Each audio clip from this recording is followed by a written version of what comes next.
Só um minuto. Gravando. Muito bem.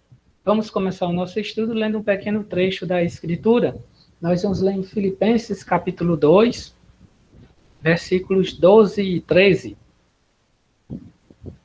Hoje nós estaremos estudando o tema Perseverança dos Santos, o quinto, dos 5 pontos do calvinismo. Essas 5 doutrinas específicas que nós temos estudado nos nossos últimos estudos.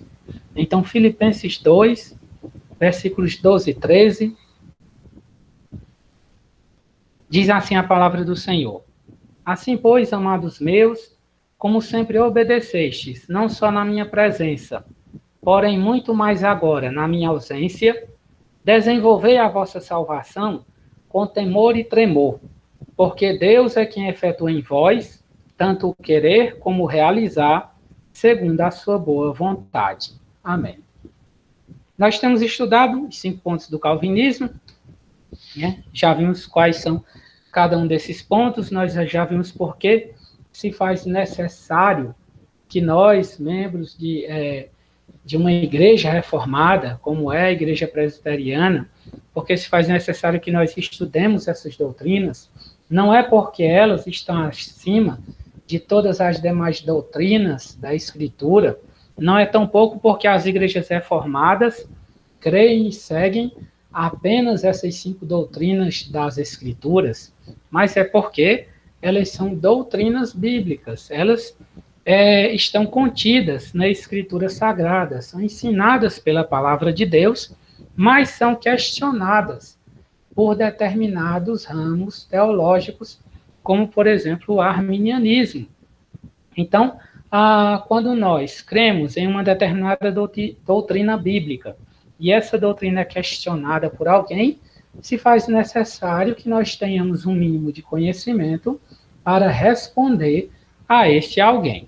No demais, é necessário, é importante que nós estudemos essas doutrinas, porque elas são extremamente edificantes. Os 5 pontos do calvinismo, que nós também podemos chamar de as doutrinas da graça, são também conhecidas por essa denominação, né, as doutrinas da graça, justamente porque elas atribuem à nossa salvação única e exclusivamente a graça soberana de Deus. Também poderíamos chamar essas 5 doutrinas de as doutrinas da soberania divina, porque o foco delas está exatamente na soberania total e absoluta de Deus na nossa salvação. E é por isso mesmo que essas doutrinas elas se tornam tão edificantes para a igreja, e é por isso mesmo que eu creio que o abandono dessas doutrinas por determinadas denominações tem sido a causa do enfraquecimento doutrinário dessas denominações e tem realmente funcionado como uma porta para que essas denominações acabem cedendo a determinados tipos de heresias. Penso que essas doutrinas elas são um pilar fundamental para a manutenção da boa doutrina na igreja. Eu penso que a igreja do Senhor, ela se fundamenta na graça do Senhor, ela é sustentada pela graça do Senhor. E a sua firmeza, a sua força não está nela mesma, mas está na soberania do Senhor. O Deus Todo-Poderoso, o Deus que faz todas as coisas conforme o conselho da sua vontade, como ele diz na sua própria palavra, lá em Efésios, capítulo 1. Então, essas 5 doutrinas, elas têm esse foco. A graça soberana de Deus, a soberania absoluta de Deus sobre todas as coisas, mais especificamente no processo da salvação. Os 5 pontos do calvinismo são a depravação total, afirma que o ser humano, após a queda, se tornou completamente escravo do pecado e incapaz de vir a Deus por conta própria.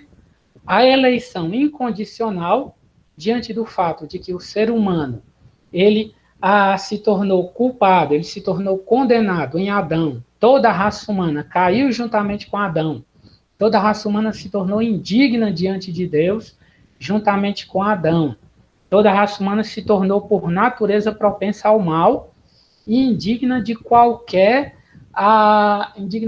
favor da parte de Deus. Deus, então, decidiu eleger alguns membros da raça humana, algumas pessoas dentre toda a humanidade, para salvá-las. E ele fez isso pela sua livre e soberana vontade, já que ele não devia nada a absolutamente ninguém, né? Deus não tinha obrigação nenhuma de salvar seres humanos que simplesmente não mereciam ser salvos. Ao contrário, mereciam ser condenados. Se Deus apenas condenasse todo mundo, ele simplesmente estaria sendo um justo juiz, que ao culpado não tem por inocente, mas ele decidiu salvar algumas dessas pessoas para justamente manifestar o seu poder de salvar até mesmo aqueles que não poderiam ser salvos. O seu poder, a sua grandeza em amar e perdoar até mesmo pessoas que não mereciam ser amadas e não mereciam ser perdoadas. Essas são apenas algumas das causas que nós podemos relacionar para que Deus tenha escolhido salvar determinadas pessoas dentro da humanidade. Então, depois da eleição incondicional, segue-se a expiação limitada. Esse Deus que escolheu salvar determinados pecadores, ele não resolveu salvar esses pecadores de forma arbitrária, simplesmente fechando os olhos para os seus pecados. Deus é tão justo que ele simplesmente, por causa da sua própria justiça, ele não pode perdoar o pecado se esse pecado não tenha sido pago. Ele não pode perdoar a dívida que não tenha sido paga, porque isso seria injusto.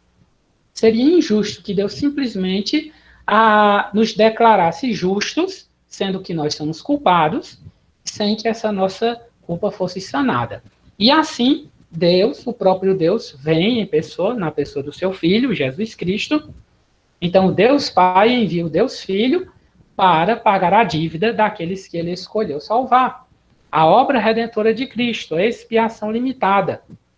Cristo, cumprindo tudo que a lei exige a nosso respeito, a obediência que a lei exige de nós, Cristo, ele realizou de forma completa. O pagamento que a lei exige pela nossa desobediência, Cristo sofreu em nosso lugar. Né? Então, essa é a expiação limitada. É limitada porque afirmamos que Cristo veio para morrer por aqueles que Deus escolheu salvar. Já que o seu sacrifício ele é infalível, se Cristo houvesse morrido por toda a humanidade, a dívida de toda a humanidade estaria salva e a dívida de toda a humanidade estaria paga e toda a humanidade estaria salva. Então, expiação limitada é Cristo morrendo pelos escolhidos de Deus. A isso segue-se a graça irresistível. Aqueles que o Pai escolheu e por quem Cristo morreu, são trazidos para Cristo pelo Espírito Santo de Deus e são trazidos para Cristo de forma infalível. Por quê? Porque tudo isso faz parte do plano eterno de Deus. É o Deus eterno que decidiu, antes da criação do mundo, salvar determinados pecadores. Veja bem, a salvação é algo infalível porque ela é simplesmente a realização do plano do Deus que não falha. Quando Deus decidiu salvar determinadas pessoas, é impossível que ele falhe nessa decisão que ele tomou na eternidade. Então, se Deus decidiu salvar Juscelândio, é impossível que Deus falhe nessa decisão, ou que Juscelândio consiga impedir Deus de cumprir tal propósito. Portanto, a graça irresistível nada mais é do que Deus dando continuidade ao seu plano infalível. Ele enviou Cristo para cumprir, para realizar a salvação daqueles que ele escolheu, e Cristo realizou com perfeição, porque Deus não falha. Agora ele envia o seu Espírito Santo para trazer os seus escolhidos até Cristo, e o Espírito Santo também não falhará nessa missão.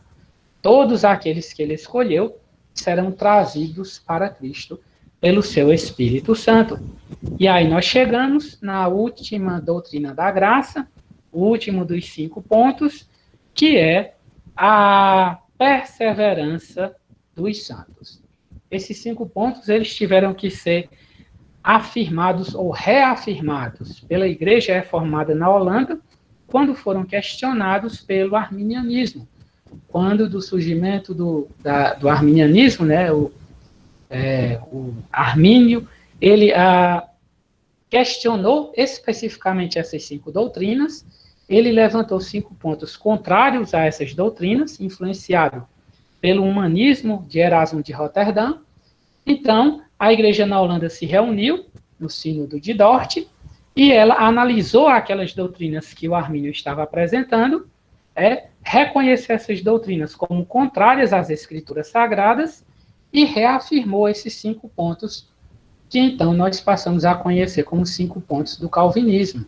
Se trata simplesmente da Igreja Reformada na Holanda reafirmando essas doutrinas que haviam sido questionadas pelo Armínio. Que doutrinas o Armínio defendia? Ele defendia a doutrina do livre-arbítrio em oposição à doutrina da depravação total. Para o Armínio, o ser humano, apesar da queda, apesar de cair em Adão, ele não estava no estado de completa escravidão do pecado, e ele conservava a capacidade de fazer escolhas, de escolher a Deus. Então, a doutrina do livre-arbítrio. A partir daí, a segunda doutrina que o Armínio defendia, em oposição à eleição incondicional, ele defendia a eleição condicional. Ou seja, ele defendia que Deus havia escolhido salvar determinadas pessoas, mas com base em algo que essas pessoas fariam, que seria a fé. Então, a fé seria uma qualidade do próprio ser humano, uma atitude do próprio ser humano, e com base nessa atitude do próprio ser humano, uma atitude tomada a partir do livre-arbítrio que ele defendia, da liberdade, da capacidade de escolher livremente, o ser humano, então, escolheria crer em Cristo, e Deus, vendo lá no futuro que esse ser humano escolheria crer em Cristo, resolveria recompensá-lo, não há outra palavra para isso, recompensá-lo com a salvação. No final das contas, a ideia da eleição condicional volta ao legalismo, a ideia da salvação por obras, porque seria baseada em algo que o ser humano faz. Nesse caso, seria a fé, uma qualidade ou uma atitude que determinados seres humanos teriam em detrimento de outros seres humanos. Depois da eleição condicional, a próxima doutrina derivada dessa, defendida pelo Armínio, seria a da expiação ilimitada. Então, a ideia de Armínio é que Cristo ele teria vindo para morrer por todos os seres humanos, mas esse sacrifício de Cristo ele não teria efeito sobre esses seres humanos, a menos que esses seres humanos, a partir do seu livre-arbítrio, escolhessem crer em Jesus. Então, Cristo teria morrido por todos, mas o sacrifício de Cristo seria ineficaz na vida de todas as pessoas, a menos que elas escolhessem crer. Ou seja, para que o sacrifício de Cristo viesse a ser efetivo na vida de uma pessoa, dependeria dessa pessoa. Então, algo impede que o sacrifício de Cristo, na visão arminiana, Cristo morreu por todo mundo, mas algo impede que essa morte de Cristo, que esse sacrifício, que essa obra redentora de Cristo tenha efeito na vida desses seres humanos. E o que seria isso? Seria a vontade desse ser humano. Seria o livre-arbítrio, a capacidade do ser humano escolher. Somente se ele escolhesse a Cristo, o sacrifício de Cristo viria a valer sobre ele. E logo em seguida, a ideia da expiação ilimitada, então Cristo morrendo por todo mundo, mas seu sacrifício só valeria se alguém escolhesse, a graça resistível. Próxima consequência dessa doutrina é a ideia da graça de Deus ser resistível. Então, Cristo teria morrido por todo mundo, mas depende das pessoas escolher ou não se vão crer, se vão aceitar esse sacrifício em seu favor. No final das contas, você pode perceber que nesse sistema doutrinário, tudo no final das contas vai depender do ser humano. Porque Deus pode ter querido salvar o mundo, Deus pode ter amado o mundo inteiro, como em João 3,16, Cristo pode ter morrido pelo mundo inteiro, o Espírito Santo pode chamar o mundo inteiro, mas se a pessoa disser não, é não, acabou. Freou. Tudo que resta a Deus é chorar. É mais ou menos essa ideia de que tudo, no final das contas, depende de uma decisão humana. Por isso nós vemos esse conjunto de doutrinas como doutrinas extremamente humanistas, porque o centro, o foco acaba sendo o ser humano. Tudo depende do homem. Se ele disser sim, será sim. Se ele disser não, será não.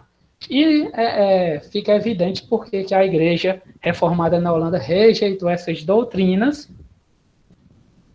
Né?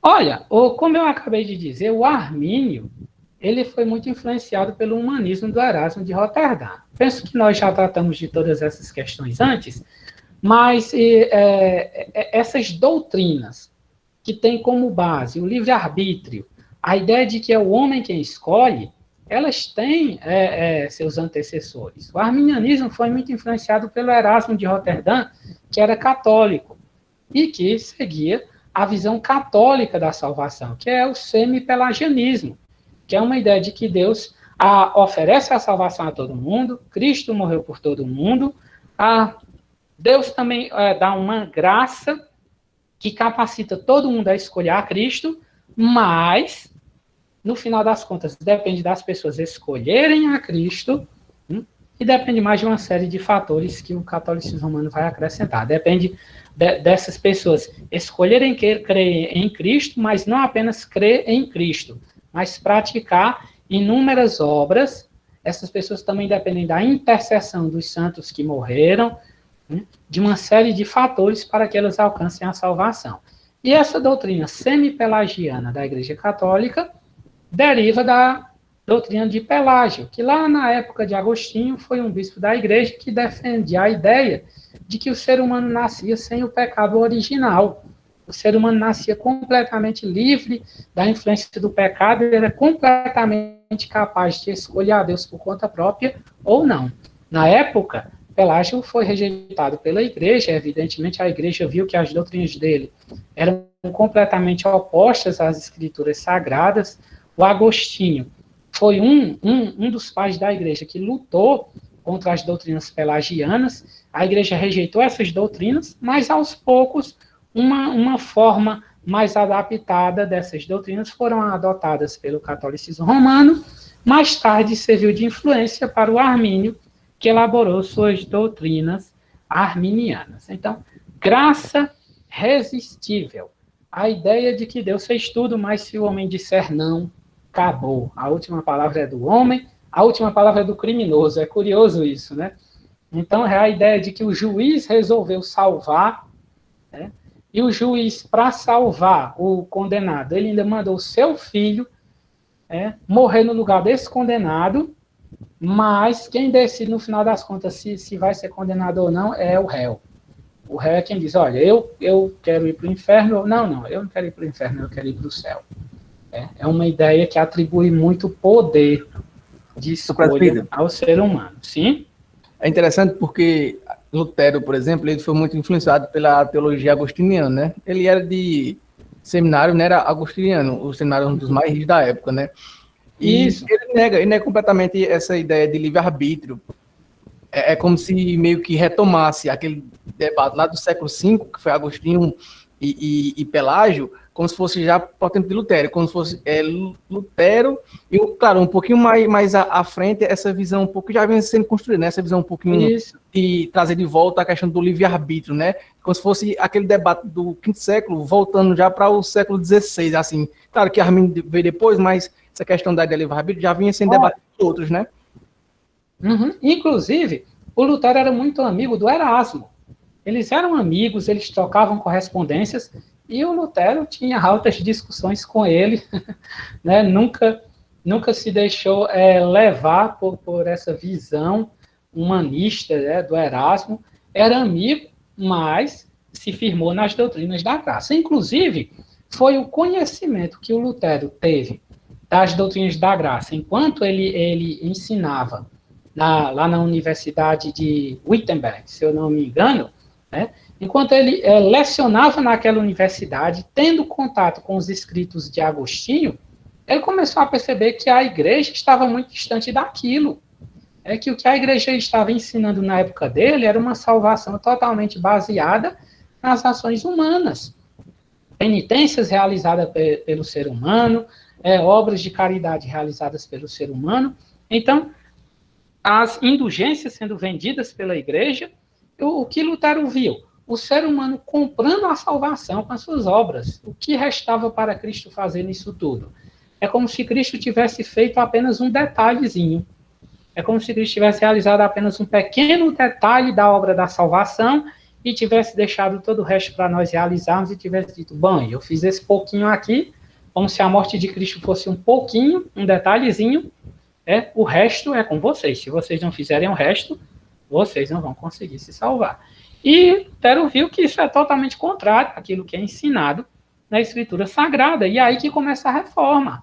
A reforma protestante, ela começa com Lutero enxergando a graça de Deus, né, na Bíblia Sagrada e através dos ensinos de Agostinho.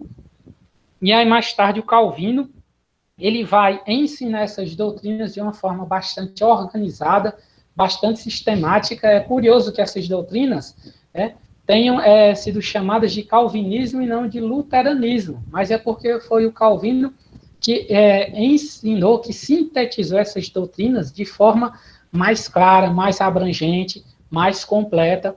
Mas Calvino não foi o primeiro. Antes dele, o Lutero fez isso. Antes do Lutero, o Agostinho fez isso. Antes de Agostinho, foi Paulo, foi Pedro, foi Tiago, foram aqueles que escreveram as Escrituras Sagradas dos Apóstolos, porque é isso que a Escritura Sagrada ensina. Ela ensina que Deus salva o homem que é incapaz de salvar a si mesmo. Ela não ensina que Deus dá algumas condições para o homem se salvar e diz, agora se salve, agora use desses recursos que eu te dei e prove que você merece vir aqui para o céu. Não, mas Deus se apresentando ao ser humano como Deus soberano que salva ele sem que ele tenha merecido ser salvo, sem que ele tenha alguma condição de salvar a si mesmo. A salvação é uma obra soberana de Deus. É isso que nós vemos nas Escrituras Sagradas. Foi isso que o Lutero viu nas Escrituras Sagradas, foi isso que ele defendeu. Mais tarde, o Calvino defendeu, e mais tarde foi questionado pelo Armínio, e a Igreja Reformada. A Igreja Reformada. Isso porque a Escritura diz que a fé nos foi dada.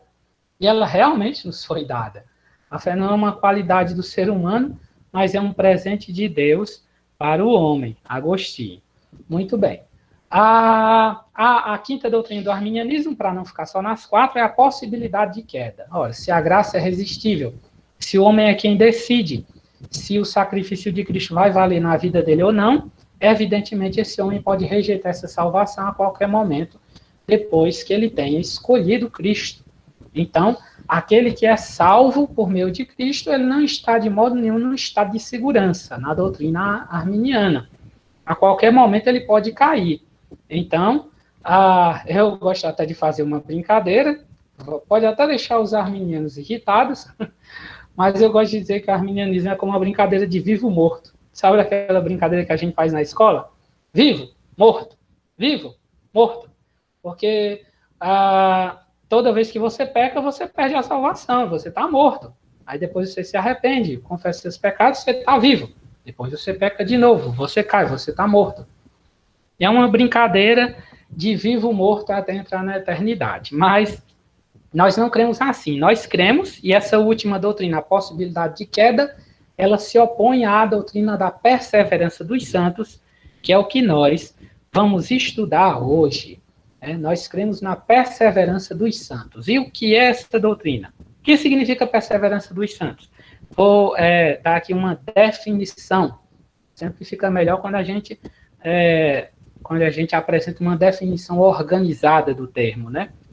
Significa que aqueles pecadores depravados e indignos, escolhidos pela livre e soberana graça de Deus para a salvação, redimidos pela obra expiatória de Cristo em favor deles, e trazidos para Cristo pela graça irresistível do Espírito Santo, serão guardados pelo mesmo Espírito até o fim. Veja que essa definição, ela une os 5 pontos do calvinismo.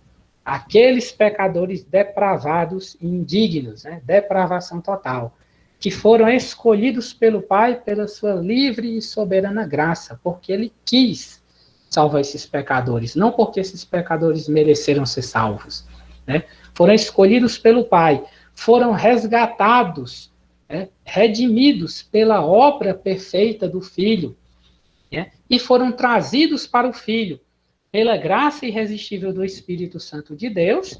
Esses pecadores também serão conservados pelo Espírito de Deus em Cristo até o fim. Então, a perseverança dos santos, ela afirma a segurança da salvação na vida daqueles que foram eleitos, né, e que foram trazidos para Cristo.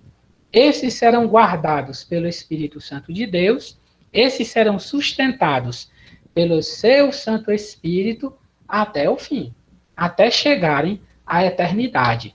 Por quê? Porque esse é o plano do Pai, porque essa é a vontade soberana do Deus eterno, porque toda a salvação é um plano do Deus soberano, do Deus que faz todas as coisas conforme a sua vontade, do Deus cuja vontade não pode ser impedida, o Deus cujos planos não podem ser frustrados. Ele decidiu salvar alguém, então quem o impedirá de fazer isso? Quem o impedirá? É a pergunta que Paulo vai fazer lá em Romanos, né? Quem nos separará do amor de Cristo?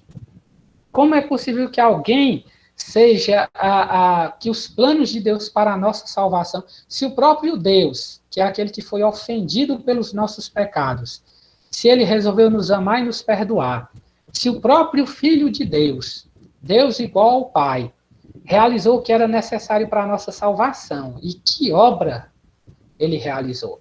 Ele simplesmente se tornou um de nós e sofreu a condenação dos nossos pecados em nosso lugar.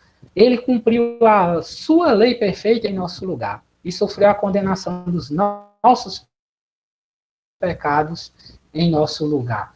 Então, se o Filho realizou essa obra perfeita, se o Pai resolveu nos amar e nos perdoar, se Ele nos deu o seu Espírito para cuidar de nós, como é que essas pessoas poderão se perder? Como é que alguma dessas pessoas pode acabar se perdendo? Nós vamos ver que não, e é isso que se chama perseverança dos santos. O Espírito guarda até o fim. Né? Vamos ver algumas referências, eu vou pedir que os irmãos leiam. Hoje, como o professor Abinadab está aí com o microfone, vou pedir para ele também. Eu peço que o professor Abinadab leia Filipenses 1:6. Eu vou pedir para a nossa irmã Osiane ler 2 Timóteo, aliás, 2 Tessalonicenses 3:3. Eu vou pedir que a Nádia leia 1 Pedro, capítulo 1, do versículo 3 até o versículo 5. Eu vou pedir que o Davi leia João 10, do 27 até o 29. Eu não sei se é Davi ou se é David, vou falar Davi. Então, eu peço que o irmão leia João 10, do versículo 27 até o versículo 29, e vou pedir que o Juscelândio, eu estou pedindo aqui na ordem que está na minha tela, viu? Juscelândio leia Apocalipse 17, versículo 8. Apenas algumas referências que tratam dessa segurança daqueles que estão em Cristo e de quem é que garante a segurança dessas pessoas em Cristo. É o que nós vamos ver aí nessas referências. Então, professor Abinadab, Filipenses 1:6. Filipenses 1:6, todos estão me ouvindo? Eu estou ouvindo muito bem. Então, todos devem estar. Filipenses, capítulo 1, versículo 6, diz: estou convencido de que aquele que começou boa obra em vocês vai completá-la até o dia de Cristo Jesus. Estou convencido de que aquele que começou a boa obra em vocês há de completá-la até o dia de Cristo Jesus. Quem foi esse, né? Deus. Evidentemente, Paulo está falando de Deus, mais especificamente do Espírito Santo, da terceira pessoa da Trindade. Aquele que começou a boa obra em nós. O que é esse começar a boa obra em nós? Evidentemente, é aquela doutrina que nós tratamos no nosso último estudo, é a graça irresistível. É o Espírito Santo nos trazendo para Cristo. A salvação começa a acontecer em nossas vidas quando o Espírito Santo aplica o resultado da obra redentora de Cristo àqueles que o Pai escolheu antes da fundação do mundo, produzindo neles a fé, o arrependimento, a conversão, trazendo esses pecadores que estavam perdidos aí no mundo, mas que foram amados por Deus antes da fundação do mundo, trazendo esses pecadores até Cristo para que eles sejam salvos. E esse que trouxe esses pecadores para Cristo, ele continuará realizando a sua obra na vida desses pecadores até completá-la, até o fim. Ele não faz uma obra pela metade. O Espírito Santo ele não traz as pessoas para Cristo e diz, olha, agora se virem. Já trouxe, agora vocês que decidem se vão continuar ou não. Não é assim.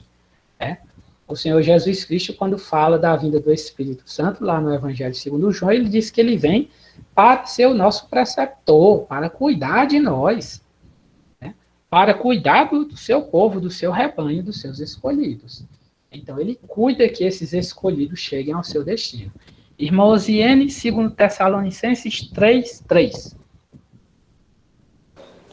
Mas o Senhor é fiel, ele os fortalecerá e os guardará do maligno. Mas o Senhor é fiel, ele os fortalecerá e os guardará do maligno. Quem é que guarda o povo de Deus? É o Senhor, é o nosso Deus. Não é por causa da nossa força, não é por causa do nosso esforço, não é por causa da nossa inteligência, sabedoria, bondade, que nós permanecemos de pé. Mas é porque o Senhor nos sustenta. E só permaneceremos de pé enquanto o Senhor nos sustentar. Não há nenhuma força em nós mesmos. A nossa força é o Senhor nosso Deus, é o Espírito do nosso Deus que nos conduz enquanto caminhamos por esse mundo. 1 Pedro capítulo 1, versículos 3 até o 5, eu pedi para a irmã Nádia ler.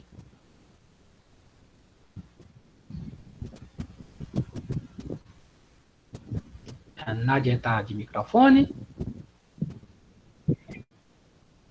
Bendito seja o Deus e Pai de nosso Senhor Jesus Cristo, que, segundo a sua grande misericórdia, nos regenerou para uma viva Jesus Cristo dentre os mortos, para uma esperança que não pode ser destruída, que não fica manchada, que não murcha, e está reservado nos céus para vocês, que são guardados pelo poder de Deus, mediante a fé, para a salvação preparada para ser revelada no último tempo. Muito bem. Veja que Pedro começa falando sobre eleição. Bendito Deus e Pai de nosso Senhor Jesus Cristo, que nos elegeu nele quando antes da fundação do mundo. Essa é a eleição incondicional. É interessante como ele diz, para sermos santos e irrepreensíveis. Ele não diz, o Pai nos elegeu porque ele viu que a gente ia ser santo. Ele viu como a gente ia ser esforçado, dedicado, interessado por ele. Não é como se nós tivéssemos qualidades que Deus tenha visto e que tenham cativado Deus. Ele diz, não, Deus nos elegeu para que acontecesse isso em nós. A escolha de Deus em nos salvar é que produzirá a santidade, para sermos santos e irrepreensíveis. Essa escolha que nos transformará em povo santo e irrepreensível diante de Deus. E ele vai terminar essa passagem aí dizendo que ele é quem nos guarda. O Senhor é quem nos guarda para a salvação que será manifestada no último dia. Então, é o Senhor que guarda aqueles que ele elegeu. Eu gostaria que a irmã relesse o versículo 5. Irmã Nádia, pode reler só o versículo 5?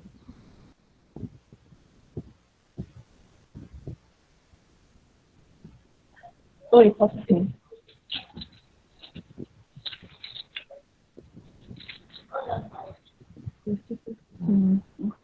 Que são guardados pelo poder de Deus mediante a fé para no último tempo. Que são guardados pelo poder de Deus mediante a fé. Opa! Mas a fé não é uma qualidade humana? Pedro aí está dizendo que não. Pedro aí está dizendo que o poder de Deus nos guarda mediante a fé. Ou seja, ele está dizendo que essa fé é um instrumento do poder de Deus que serve para nos guardar. é um meio utilizado pelo poder de Deus para nos guardar. Então, Deus nos guarda e ele utiliza a fé para fazer isso. Portanto, não é algo que procede de nós, mas algo que procede dele.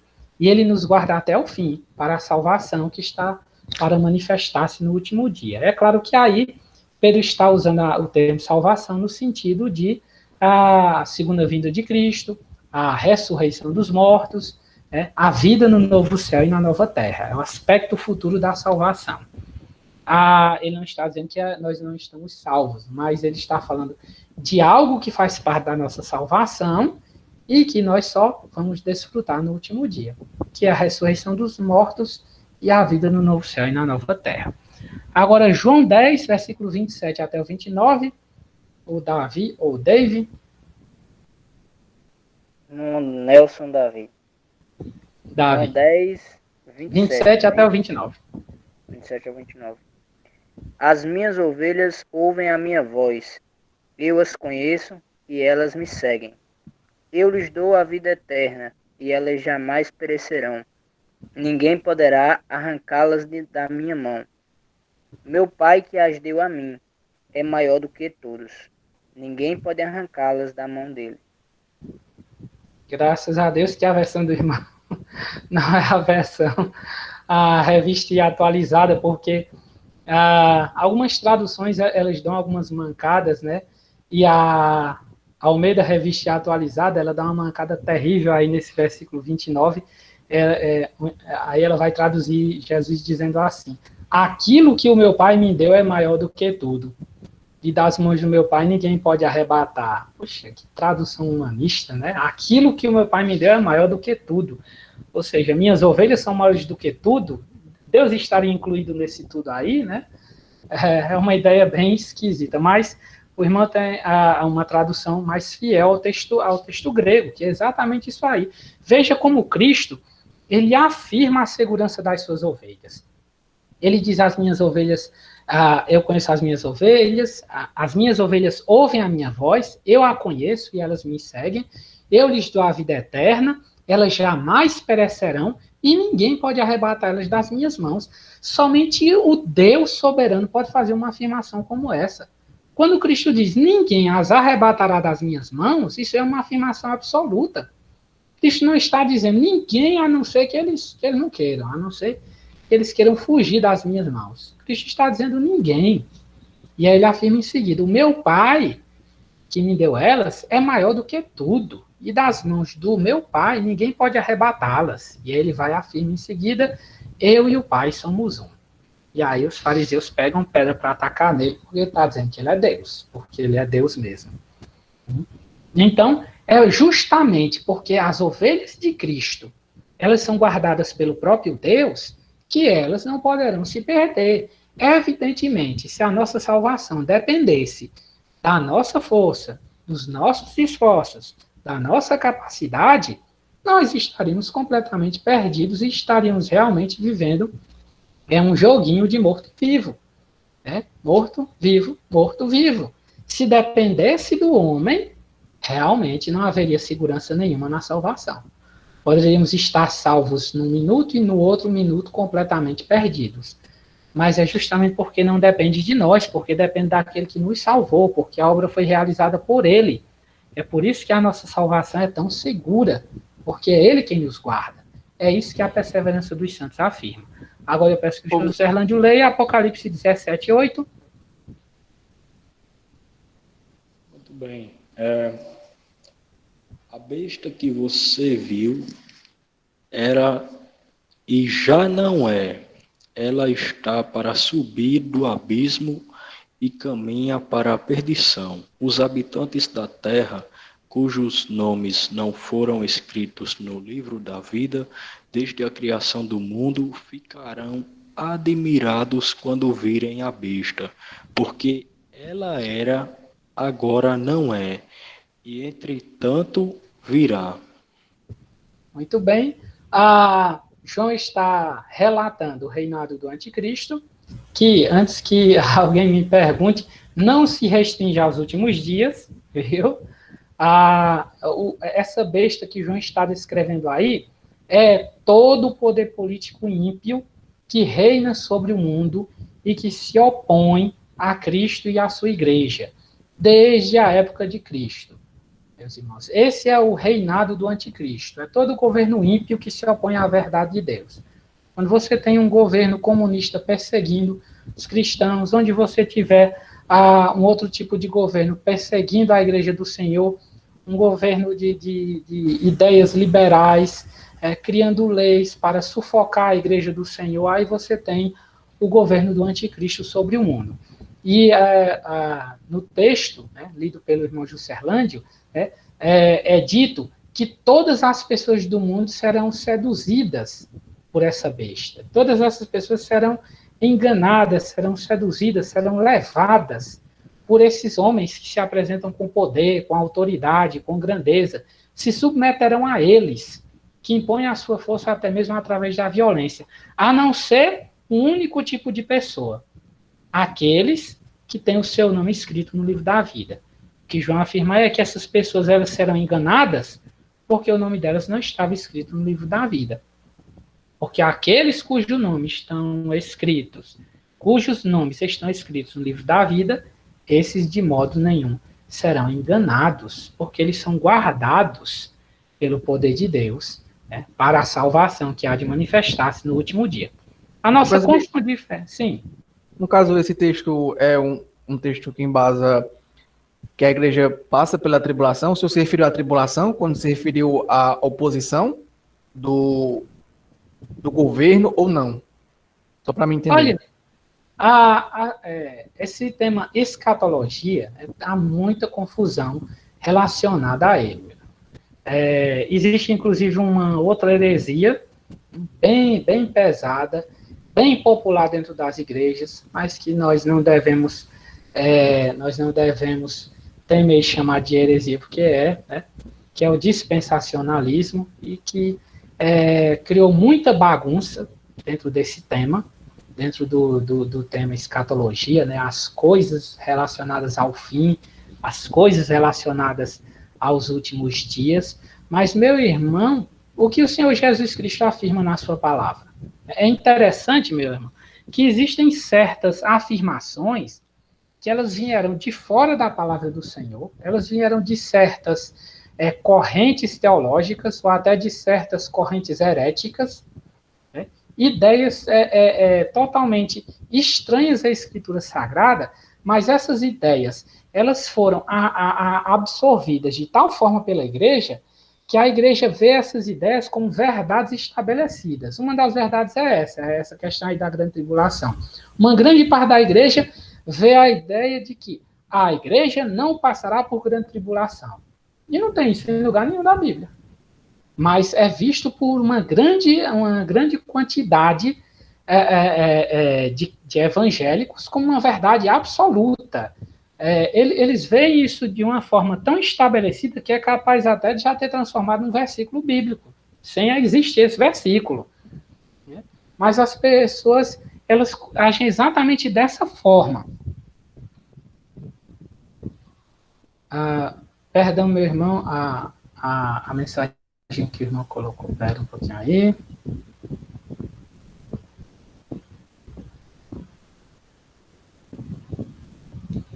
Versículo 2 de 1 Pedro. Daqui a pouquinho, meu irmão. Só para terminar de tratar dessa questão.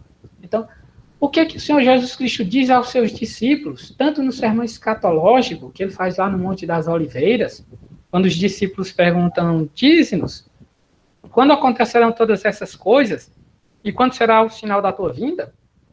O que Cristo diz ali para aqueles discípulos? É que eles terão sombra e água fresca, é que eles serão livres da perseguição, da morte, da opressão? Não. Tudo que Jesus apresenta ali é que a sua igreja será perseguida até o fim. O que o Senhor Jesus Cristo apresenta para os seus discípulos quando ele os envia a pregar o evangelho? É perseguição, perseguição e perseguição. E o que o Senhor Jesus apresenta também em Apocalipse, nesse livro, onde está esse texto aí, é perseguição, perseguição e perseguição até o fim. Então, é muito fácil nós identificarmos se o ensinamento ele está contido nas Escrituras Sagradas ou não. É só nós prestarmos atenção nos textos bíblicos com cuidado. Ao ler a Bíblia, nós partimos da própria Bíblia, termos a Bíblia como padrão de julgamento e, a partir da Bíblia, julgar as demais coisas. Um erro muito comum que a gente comete é fazer o contrário. A gente tem certas doutrinas pré-estabelecidas e, a partir delas, julga a Bíblia. Inclusive, no finalzinho, eu vou dar um testemunho a respeito, um testemunho pessoal a respeito dessa questão do calvinismo, certo? Mas não é assim que a gente deve fazer. A gente deve ter sempre a Bíblia como base. E estamos estudando aqui os 5 pontos do calvinismo. Mas o calvinismo não ensina você a colocar o calvinismo como a base pela qual você vai julgar todo o resto, pela qual você vai interpretar a Bíblia de modo nenhum. Ao contrário, parta da Bíblia. Parta da Bíblia, do que a Escritura ensina, de forma clara, de forma coerente. E aí você julga se determinados ensinamentos, eles coadunam com aquilo que a Bíblia afirma, claramente, explicitamente, categoricamente. Eu não estou falando de ensinamentos com os quais se faz malabarismos teológicos. O Juscelio Erland, inclusive, apresentou uma questão dessas no último estudo, e eu até respondi que com esforço você consegue adaptar qualquer coisa que está na Bíblia, fazendo um malabarismo sem fim, mas não, meu irmão, não tem essa doutrina aí de que a igreja não vai passar pela grande tribulação, ela vai. Antes de nós prosseguirmos, e eu tratar da questão aí do irmão, eu gostaria de ler na nossa Confissão de Fé de Westminster o que a Confissão de Fé afirma sobre a perseverança dos santos. Só para os irmãos verem uma descrição embasada, detalhada desse tema. É o seguinte, capítulo 17, parágrafo 1, da perseverança dos santos, diz assim: os que Deus aceitou em seu bem-amado, os que ele chamou eficazmente e santificou pelo seu Espírito, não podem decair do estado da graça, nem total, nem finalmente, mas com toda a certeza hão de perseverar nesse estado até o fim e serão eternamente salvos.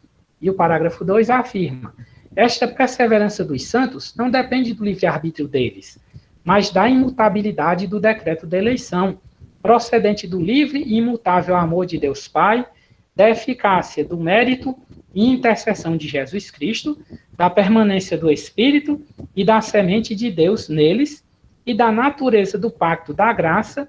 De todas essas coisas vem a sua certeza e infalibilidade. Eu só quero chamar a atenção aí para que os irmãos vejam como a nossa confissão de fé ela também atribui essa segurança não a nós mesmos, não ao nosso esforço, ou seja, essa segurança ela não vem do livre-arbítrio do homem, ela não vem da sua capacidade de perseverar, de se manter fiel, de guardar a fé, mas ela vem do Senhor, que sustenta essas pessoas, do Senhor que escolheu salvar essas pessoas, que nos seus decretos eternos decidiu salvar um povo para si. Essa é que é a vontade infalível. A vontade do ser humano de servir a Deus, ela é falha.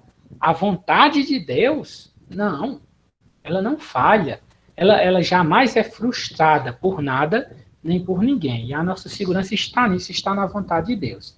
A irmã Osiene me pediu para explicar o versículo 2 de 1 Pedro. Sim. Versículo 2 diz assim: 1 Pedro, capítulo 1, versículo 2. Escolhidos de acordo com o pré-conhecimento de Deus Pai, pela obra santificadora do Espírito, para a obediência a Jesus Cristo e a aspersão de seu sangue, graça e paz lhe sejam multiplicadas. Então, a irmã Osiane está dizendo que muitos defendem que o que Pedro está dizendo aí, escolhidos de acordo com o pré-conhecimento de Deus Pai, e o texto aí, então, estaria dizendo que esse pré-conhecimento é o pré-conhecimento da fé. Então, Deus viu de antemão que essas pessoas creriam e, em reconhecimento a essa fé, teria escolhido essas pessoas. Basta que nós leiamos o restante do texto para ver que Pedro não está dizendo isso. Em primeiro lugar, ele não está dizendo que Deus conheceu que essas pessoas iriam crer e escolheu elas. Observe que a ideia, ela é encaixada no texto. Ela é acrescentada ao texto. O texto diz, escolhidos de acordo com o pré-conhecimento de Deus Pai. Que esse pré-conhecimento é Deus vendo que essa pessoa ia crer, e aí escolhendo ele com base nessa fé, são ideias acrescentadas ao texto que não vão combinar com o restante das afirmações da Escritura. Mas veja o que é dito logo em seguida, demonstrando que esse pré-conhecimento não se refere a uma fé que essa pessoa viria a ter. Ele continua dizendo, escolhidos de acordo com o pré-conhecimento de Deus, pela obra santificadora do Espírito. Observe aí que a obra santificadora, transformadora, é realizada pelo Espírito para a obediência a Cristo Jesus. E veja que a obediência a Cristo Jesus é uma consequência da obra santificadora do Espírito. Ele coloca como consequência logo em seguida, e a aspersão de seu sangue, graça e paz que sejam multiplicados. Aí ele continua afirmando tudo aquilo que a gente já leu, e ele vai dizer que nós somos guardados pelo poder de Deus através da fé. Deixa eu ver aqui qual é o versículo. A gente não precisa nem procurar alguma passagem em algum outro texto. O próprio texto, basta que você não lê só um pedaço, mas lê o texto todo, vai demonstrar que esse pré-conhecimento de Deus não era a fé como uma qualidade humana, já que no versículo 5, a fé vai ser apresentada como uma ferramenta de Deus, para guardar essas pessoas, que mediante a fé são protegidos pelo poder de Deus, até chegar à salvação, prestes a ser revelada no último tempo. Observe que o próprio texto, bastaria que essas pessoas elas não pegassem um texto, isolassem esse texto e interpretassem esse texto de acordo com o seu gosto, mas que elas apenas atentassem para o que o próprio texto bíblico diz. Então, o texto bíblico, o que é que nós temos aí no texto completo? Nós temos o texto completo apresentando a fé como um meio usado por Deus para guardar os seus escolhidos, mas nós não temos o texto dizendo que a fé é uma qualidade que Deus viu de antemão e em reconhecimento dessa qualidade salvar as pessoas. Você não tem o texto bíblico dizendo uma coisa, mas tem o texto bíblico dizendo outra coisa. Certo? Você não tem o texto bíblico dizendo aquilo que eles querem utilizar no versículo 2. Aí. Versículo 2 não diz, eles acrescentam, né? Escolhidos, eleitos de acordo com a presciência de Deus. Espera aí, essa presciência de Deus, eu vou desenvolver a ideia, e aí vou dizer que essa presciência é Deus enxergando a fé nas pessoas. Tá, onde é que a Escritura diz isso? Se não diz nesse texto, tem que ser em algum outro lugar, para isso ser verdade. Mas, é isso aí, meus irmãos. Nós vemos aqui que o próprio texto bíblico apresenta a fé como algo que vem de Deus e que sustenta o cristão. Mas então, o que seria esse pré-conhecimento? O mesmo que é dito lá em Romanos. Aqueles que Deus conheceu de antemão, a esse justificou. Quando a palavra de Deus usa o termo conhecimento, nesse sentido aí, no sentido de amar, no sentido de se apegar a alguém. Aqueles que Deus resolveu amar de antemão. Aqueles que Deus escolheu reconhecer como seus filhos. Aqueles de quem Deus resolveu dizer, estes são meus. Aqueles que Deus conheceu de antemão. São aqueles que Deus escolheu de antemão. Os termos, eles são sinônimos. É aqueles que Deus resolveu amar e resolveu tomar para seus. Aqueles que Deus resolveu reconhecer como seus. Esses aqui são os meus. Por esses meu filho irá morrer, esses serão salvos. Certo? Então, esse conhecer de antemão é isso aí. É o escolher de antemão. É o eleger. é o determinar quais, dentre todos os seres humanos, seriam dele. É disso que se trata essa afirmação aí. Eu ainda gostaria de ler mais um texto, são 8 horas agora, João 17, do versículo 9 até o versículo 12, e passar para mais algumas observações em relação a esse tema.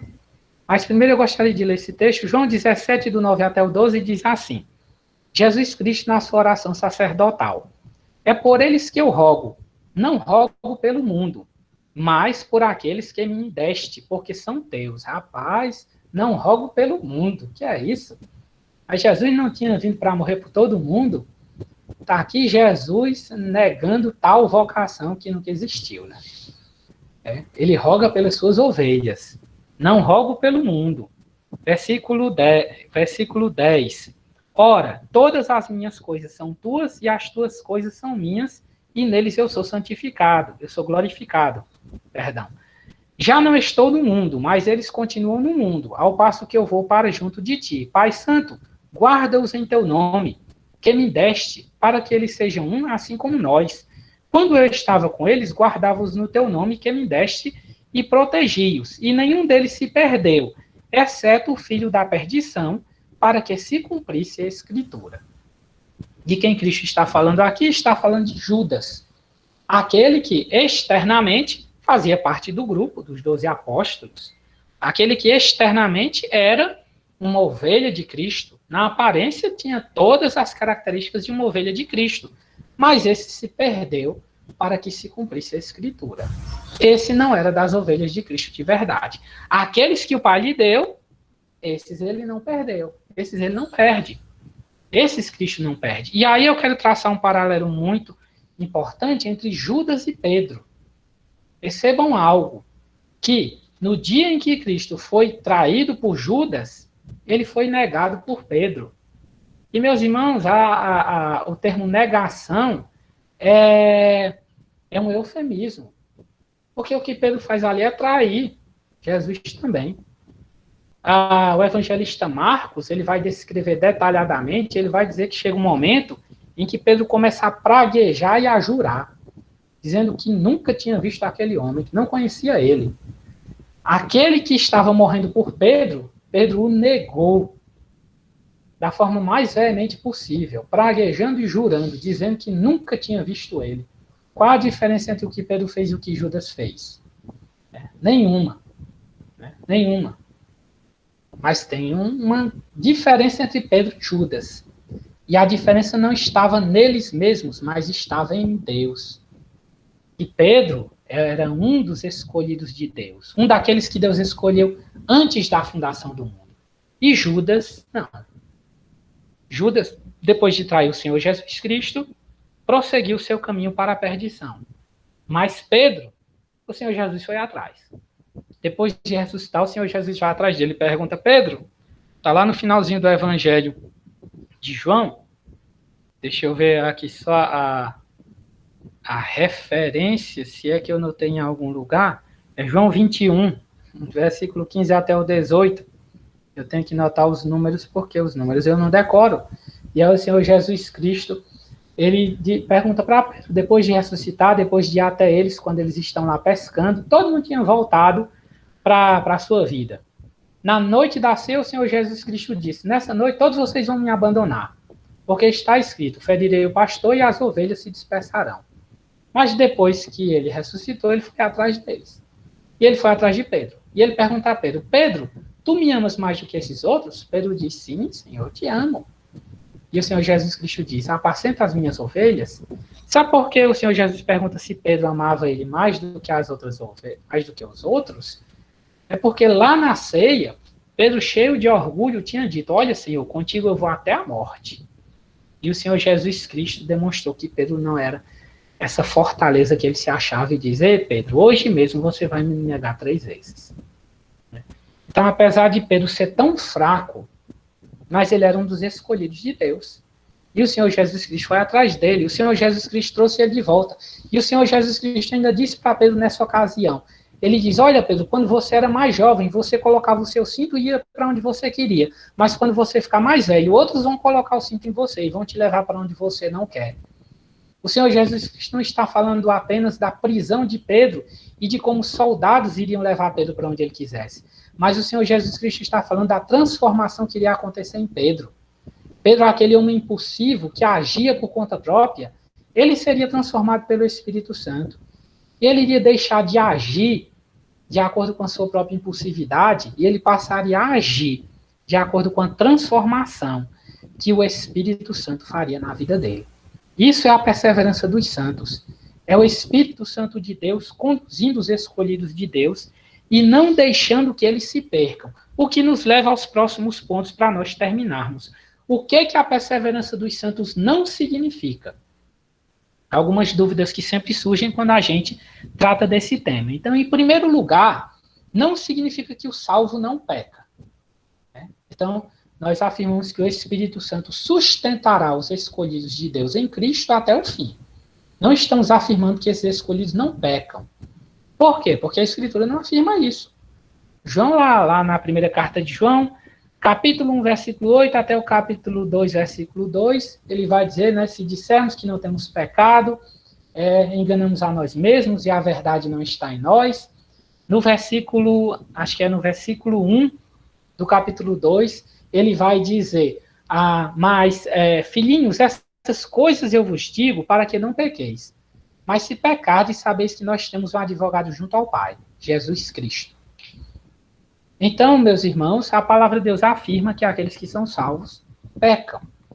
Pecam. Não estamos afirmando que eles não pecam, estamos afirmando que eles serão guardados, ainda que falhos. É justamente porque quem conserva os salvos é o Espírito Santo de Deus, é justamente por isso que eles permanecerão até o fim, que eles serão salvos.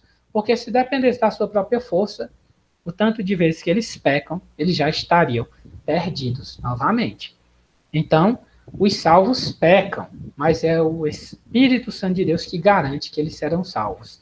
Segundo lugar, não significa que o salvo tem uma compreensão completa e perfeita do Evangelho.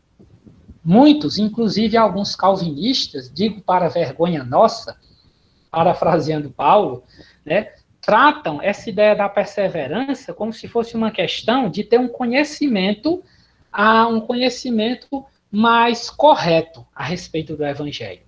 Então, para o entendimento de alguns, é que essa perseverança não é que você não peca, porque você peca, mas é que você continua tendo um entendimento completo de quem é Deus, de quem é Cristo, de que você depende totalmente dele, esse entendimento, e não é. Muitos que são guardados pelo poder de Deus ainda são como crianças, e permanecerão como crianças na fé durante muito tempo, e sofrerão pela sua teimosia e incapacidade em aprender, pela sua falta de esforço em aprender o que o Espírito Santo ensina, mas apesar de serem tão fracos e ignorantes, são escolhidos de Deus. É justamente por isso que nós não desprezamos irmãos de outras correntes teológicas, apesar de acharmos que certas doutrinas que eles seguem estão muito erradas. Não queremos dizer que uma pessoa pode seguir determinadas heresias e ainda está salva, porque a palavra de Deus não afirma isso. Por exemplo, na carta de Paulo aos Gálatas, Paulo vai dizer para aqueles irmãos que eles estavam separados de Cristo se eles seguissem aquela heresia legalista que estava sendo ensinada lá. Então, não estou afirmando que as pessoas podem seguir qualquer tipo de ensinamento totalmente contrário à Escritura e que elas estarão salvas. Não. O que eu estou afirmando é que cristãos verdadeiros podem ser bastante ignorantes em relação às doutrinas cristãs, também podem ser bastante tardios em aprender as verdades da fé cristã, e podem demonstrar essa falta de entendimento cristão durante um longo período da sua caminhada cristã. E é justamente por isso que nós devemos ser pacientes com todo mundo. Aliás, todos nós somos cristãos falhos, somos cristãos pequenos, somos ignorantes. Todos nós somos incapazes de perseverar por nós mesmos. É o Senhor que nos sustenta. E é justamente por sermos fracos que nós devemos ser pacientes e misericordiosos com as fraquezas dos demais, com as ignorâncias dos demais. Eu não sei de tudo, aliás, eu não sei de nada. Né? Então, por que eu devo me sentir superior a outro irmão que também não sabe de nada? Somos dois pecadores ignorantes, né? Alcançados pela misericórdia e pela graça de Deus e sendo conduzidos pacientemente pelo Senhor. É o Senhor que tem que ter muita paciência conosco. O Senhor é que tem tido muita paciência com as nossas ignorâncias, com as nossas incapacidades de aprender, né? Nossa teimosia em não dar ouvidos àquilo que ele ensina. Então, meus irmãos, não significa que o salvo tem uma compreensão perfeita do Evangelho. Na verdade, nenhum salvo tem essa compreensão perfeita. Portanto, sejamos pacientes. Terceiro, a perseverança dos santos não significa que o salvo não é capaz de cair e até mesmo de se desviar. Um escolhido, ele pode vir a cair, ele pode vir até a se desviar do Evangelho e a andar aí pelo mundo aos tropeções durante um bom tempo. Até que o Espírito Santo traga ele de novo de volta para Cristo. Né? Nós temos o exemplo do próprio Pedro. O próprio Pedro, que o Senhor Jesus Cristo deixou ele negar 3 vezes. O Espírito Santo deixou Pedro tropeçar daquela forma vergonhosa, justamente para dar uma lição a Pedro. Aliás, a nossa confissão de fé vai afirmar que quando o Espírito Santo ele deixa os seus escolhidos tropeçarem de forma até vergonhosa e escandalosa, sendo eles escolhidos que vão ser trazidos de volta, o Espírito Santo, se deixa essas pessoas tropeçarem, é para lhes ensinar a respeito de como eles são fracos, de como eles são miseráveis, de como eles precisam da graça e da misericórdia de Deus. É para quebrar o seu orgulho. Então, meus irmãos, não significa que o cristão não pode tropeçar. Davi é um bom exemplo disso, e tantos outros nas Escrituras Sagradas. Aliás, é muito interessante como a Escritura Sagrada sempre faz questão de demonstrar as fraquezas do povo de Deus. Exatamente para nos ensinar que não é pela nossa força, não é pela nossa grandeza, não é pela nossa capacidade. Na verdade, nós somos pecadores fracos e miseráveis, e é por causa da bondade e misericórdia do Senhor que nós somos salvos, que nós somos perdoados e que nós somos sustentados até o fim. Dependemos inteiramente do poder dele. E por último, também não significa que o salvo não precisa ser diligente em perseverar na verdade. Certo? Não significa isso. Então, eu estou afirmando que o Espírito Santo vai sustentar os escolhidos de Deus até o fim. Então, isso significa que o escolhido de Deus pode fazer o que quiser, pode pecar o tanto que quiser, pode andar do jeito que quiser. Não. Na verdade, os cristãos têm a obrigação e a responsabilidade de darem ouvidos à palavra do Senhor, de andarem em obediência, de perseverarem, de prosseguirem em santidade. Mas tudo isso ele só consegue fazer por causa da graça de Deus na sua vida. Certo? É pelo poder de Deus que o cristão consegue fazer todas essas coisas. E quando o cristão ele negligencia isso, muitas vezes o Espírito Santo deixa ele cair para que ele aprenda e deixe de ser rebelde. Para que ele aprenda que ele precisa andar em submissão ao Senhor. O Senhor Jesus Cristo vai dizer lá em Mateus 24, do 12 até o 13, e por se multiplicar a iniquidade, o amor de muitos se resfriará, mas aquele que perseverar até o fim será salvo. Perseverança. Como é que o Espírito Santo ele opera a perseverança dos santos na nossa vida? Como é que ele faz os santos perseverarem? Como é que ele nos sustenta? É uma última questão que a gente precisa responder antes de terminar o nosso estudo. Tudo que se refere ao Espírito Santo, infelizmente, nós temos a mania de ver como algo meio místico, meio sobrenatural. Às vezes os cristãos dos nossos dias não pensam mais como crianças que são fãs de desenhos japoneses do que como cristãos, sabe? Desenho japonês, onde o personagem tem aquela energia e dá aqueles golpes, eu vejo muitas vezes eu vejo os cristãos nos nossos dias assim, acreditando em superpoderes e tal. E, na verdade, meus irmãos, o Espírito Santo, ele opera a nossa salvação, a nossa perseverança, ele vai nos conduzindo pelo caminho, como um pastor vai conduzindo as ovelhas. O Espírito Santo é o pastor que Cristo mandou para cuidar das suas ovelhas. Já que um pastor conduzindo ovelhas, ele não amarra os pés e as patinhas da ovelha e leva ela nos braços e obriga ela a ir nos braços dele sem fazer absolutamente nada até chegar no lugar que ele quer. Não. Ele deixa ali andando com suas próprias patas. A ovelha vai andando, às vezes ela quer parar para comer alguma coisa, às vezes ela quer sair do caminho. Quando nós dizemos que o Espírito Santo conduz o crente, nós não dizemos que ele faz isso como uma máquina, como um robô, como um marioneteiro, controlando um boneco, controlando uma marionete. Nada disso. Mas como um pastor. Essa ovelha, o cristão, ele pode fazer escolhas, ele pode pensar, ele pode ter suas opiniões, ele pode ter seus desejos, ele pode até tentar seguir esses desejos, mas o Espírito Santo está lá conduzindo ele.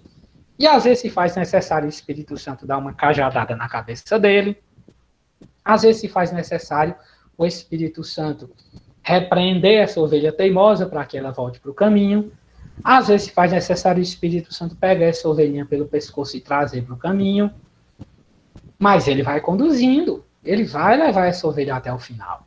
Ele não deixará que ela se perca, porque ela é dele.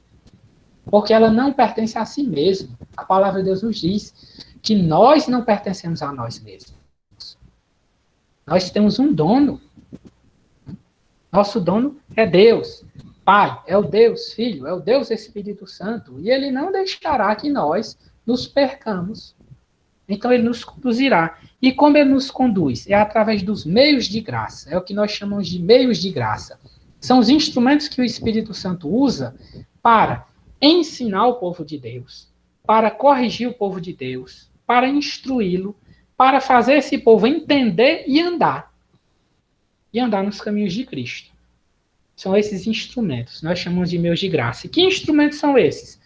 São coisas fantásticas, arminhas mágicas. Não. Esses instrumentos são a palavra do Senhor. O que é a palavra do Senhor? É o Espírito Santo falando conosco. É o Espírito Santo dizendo, não faça isso, faça aquilo. Não haja dessa forma, haja dessa outra forma. É a voz do nosso Senhor falando conosco e nos conduzindo pelo caminho. Aqueles que pertencem ao Senhor ouvirão a voz do seu Senhor. Minhas ovelhas ouvem a minha voz. Eu as conheço e elas me seguem. Então, através da instrução da palavra, o Espírito Santo conduz as ovelhas de Cristo. E aqueles que não são ovelhas de Cristo, esses não deram ouvidos, esses não receberam um coração para amar a palavra, para desejar obedecer. Esses não foram regenerados, não foram transformados pela graça irresistível de Deus e não vão seguir a palavra. Mas aqueles que foram regenerados vão ser conduzidos pela palavra. Que mais? Os sacramentos. Os sacramentos são outro meio de graça. O batismo e a ceia não são cerimônias sem importância e sem sentido. Há muitos que não fazem ideia da importância dos sacramentos. O batismo e a ceia do Senhor. Mas eles também são meios de graça que o Espírito Santo usa para conduzir o povo de Deus. É claro que nós vamos estudar isso mais adiante. Um outro meio de graça é a oração. Como a palavra de Deus nos diz que é o Espírito Santo quem dirige as nossas orações. Um outro meio de graça é a comunhão dos irmãos. Porque o Espírito Santo utiliza uns para fortalecer outros. Ele nos usa para que nós nos fortaleçamos uns aos outros, para que nós instruamos uns aos outros, para que nós corrijamos uns aos outros, aconselhemos uns aos outros. É um meio de graça. E tem um outro meio de graça que ninguém gosta, mas que é muito eficiente, que é a disciplina. Um dos meios de graça que o Espírito Santo usa para nos conduzir até o destino que Deus preparou para nós é a disciplina, é a correção, é o puxão de orelha, é o sofrimento. é a dor, são os problemas. Os problemas através dos quais ele vai corrigindo o nosso caminhar e nos fazendo andar na sua presença. A palavra de Deus diz que o Senhor corrige e repreende a todo o que ama e açoita a todo aquele que recebe por filho. E diz que se nós estivermos sem correção, nós somos bastardos e não filhos. O Senhor nos corrige e nos corrige porque Ele está nos conduzindo para as moradas eternas. Até o sofrimento na vida do cristão tem um objetivo benéfico: conduzi-lo às moradas celestiais. É o Espírito Santo nos conduzindo e não deixando que nós nos percamos. Inclusive, meus irmãos, a instrução do Espírito Santo, através da palavra de Deus, o aprender essa instrução, o ser corrigido, o ser transformado pela palavra, esse processo que nós chamamos de santificação, que é a transformação do nosso caráter através da palavra, é uma das evidências da eleição. É uma das evidências que nós somos trazidos realmente por Cristo. Quem são as ovelhas de Cristo? Minhas ovelhas ouvem a minha voz, eu as conheço e elas me seguem. Só para voltar para o texto que a gente leu lá no começo, Filipenses 2,12, é curioso o que Paulo diz aí nesses poucos versículos. Veja que no versículo 12, Paulo diz para aqueles irmãos obedecerem. Ele diz: assim, pois, amados meus, como sempre obedecestes, não só na minha presença, porém muito mais agora na minha ausência, desenvolvei a vossa salvação com temor e tremor. Paulo está dizendo aí que é o cristão que é responsável pela sua salvação? Não. Mas ele está dizendo que isso está dentro da atuação do Espírito Santo de Deus. Olha o que ele vai dizer logo em seguida. Porque Deus é quem efetua em vós tanto querer como realizar, segundo a sua boa obra. Paulo está dizendo para aqueles irmãos obedecerem. E ele está dizendo, e essa obediência quem opera em vocês é Deus.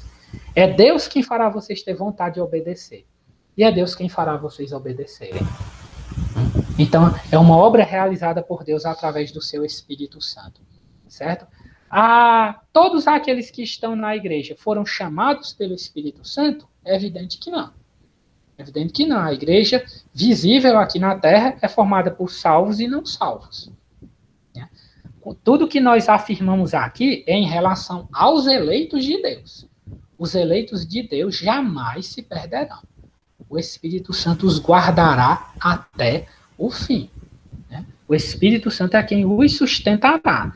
Mas muitos que são membros de igrejas nunca nasceram de novo. Jamais nasceram de novo. Jamais foram salvos, jamais foram trazidos para Cristo. São meramente religiosos. Evidentemente que essas pessoas elas perseverarão no seu caminho de iniquidade, a menos que elas sejam escolhidos de Deus, que ainda não foram salvos, e é uma coisa muito estranha, mas acontece, né? Pessoas que estão na igreja sem terem ainda sido salvas. Mas se forem escolhidos de Deus, ainda serão. Ainda passarão por um momento de transformação, de regeneração, e passarão a ser conduzidos pelo Espírito Santo de Deus até o fim. Então, e por causa disso, meus irmãos, uma vida de desobediência, de rebeldia, de teimosia, de insubmissão à palavra de Deus, é evidência de perdição e não de salvação. É evidência de que essa pessoa não está sendo conduzida pelo Espírito Santo. Nós acabamos de afirmar que o salvo pode cair muitas vezes. É verdade, mas essa não é a regra. Essa não é o modus operandi do Espírito Santo. Não é a forma como ele age normalmente. Quando o Espírito Santo deixa um salvo cair, é para que ele aprenda uma lição. Mas o natural é que o Espírito Santo conduza os salvos em santificação, em obediência, em crescimento em santidade. Porque o Espírito Santo nos conduz a amar a Deus, a servir a Deus, a obedecer a Deus e não a pecar. Então, nós não podemos usar a doutrina da perseverança dos santos como uma justificativa para uma vida de pecado. Uma evidência de que o Espírito Santo está nos conduzindo é que ele está nos santificando, é que ele está nos conduzindo a Cristo, a amá-lo, a obedecê-lo, a servi-lo, a glorificar a Deus. Certo? Então, jamais deve ser vista como uma desculpa para o pecado, mas deve ser vista como um meio de consolação, né? Como uma afirmação da segurança que nós temos em Cristo. Se estivermos verdadeiramente em Cristo, então estamos seguros, guardados pelo poder de Deus, para a salvação que há de manifestar-se no último dia. Amém. Qualquer pergunta, dúvida, queixa ou reclamação, esse é o momento. Terminamos, chegamos ao final. Se não,